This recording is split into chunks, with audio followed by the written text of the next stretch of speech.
Look at his face. This is not the face of a dying man. This is the face of a man who is utterly, completely alive.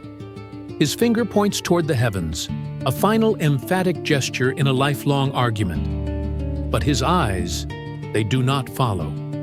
They are not fixed on the unseen gods or the afterlife. They are fixed on us, on you. It is a challenge, a question. The cup is there, the hemlock, being offered almost reluctantly.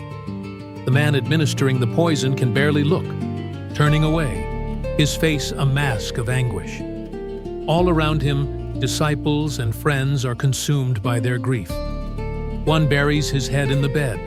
Another stares into the abyss of his own despair. A third covers his eyes, as if to block out the inevitable. The entire composition is a symphony of sorrow. And yet, at its center, is a man of profound, unshakable calm.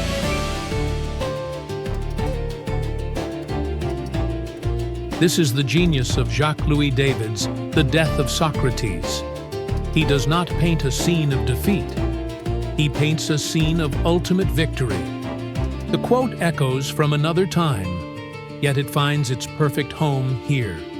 Marcus Aurelius, the emperor-philosopher, wrote, "It is not death that a man should fear, but he should fear never beginning to live." And in this single frozen moment, we see the absolute embodiment of that idea. Socrates was condemned to death for corrupting the youth and impiety, for asking too many questions, for challenging the comfortable lies of the state. His sentence was death by hemlock. He was given a choice, exile or silence, a long life in the shadows, a quiet surrender. He chose the poison. Because for Socrates, to stop questioning, to stop seeking truth, to stop engaging in the divine act of reason, that would be the true death. That would be never having lived at all. So, look closer at the painting. See the chains on the floor, discarded at the foot of the bed. They lie there, not as instruments of confinement, but as symbols of a freedom he has already claimed. His body may have been imprisoned, but his mind was never more free. His posture is not one of a man succumbing. It is almost a teacher's pose, a final lecture. He is not grasping at life, he is explaining it, even as he leaves it.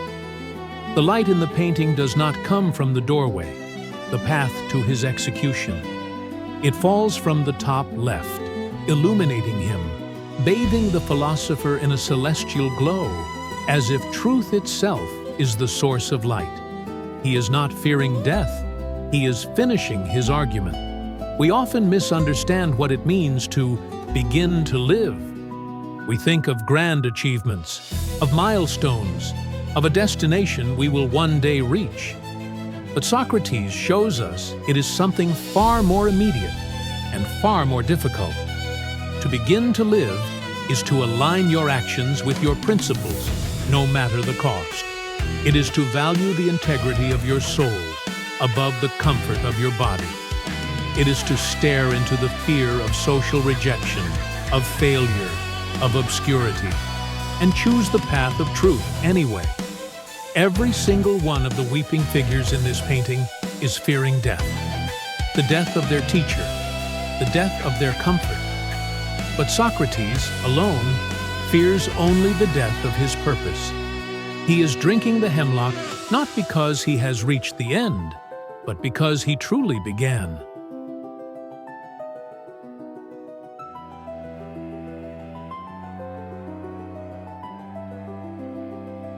So the hook of this painting, the thing that draws us in centuries later, is not the tragedy. It is the terrifying, beautiful question it poses to each of us. What is the hemlock in your life? What is the bitter cup you are willing to drink for the sake of having truly lived? Is it the difficult conversation you've been avoiding? The passion you've been putting off for someday? The truth about yourself you refuse to acknowledge? the comfort zone that has become a prison? We are all, in a way, administering the poison to ourselves. Every time we choose silence over speaking our truth, we take a sip. Every time we choose conformity over conviction, we take a sip.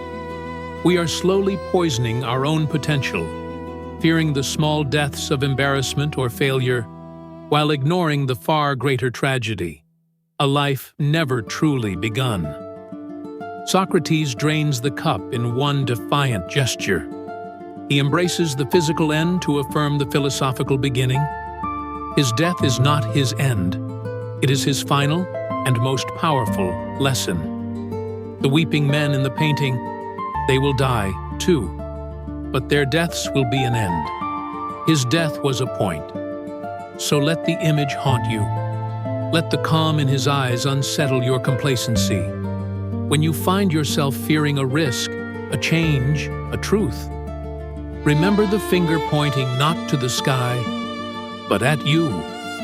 Remember the disciples lost in their grief, and the philosopher serene in his purpose. The goal is not to avoid death. The goal is to have a death like this. A death that is not a sudden surrender, but the logical, peaceful conclusion to a life so fully lived that the final moment is merely a punctuation mark in a magnificent argument. Do not fear the end. Fear the empty page. Fear the song never sung. Fear the chains you accept without a fight.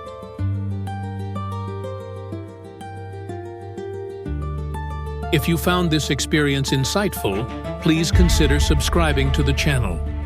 If you enjoyed the music and want to hear the uninterrupted score, you will find links in the description.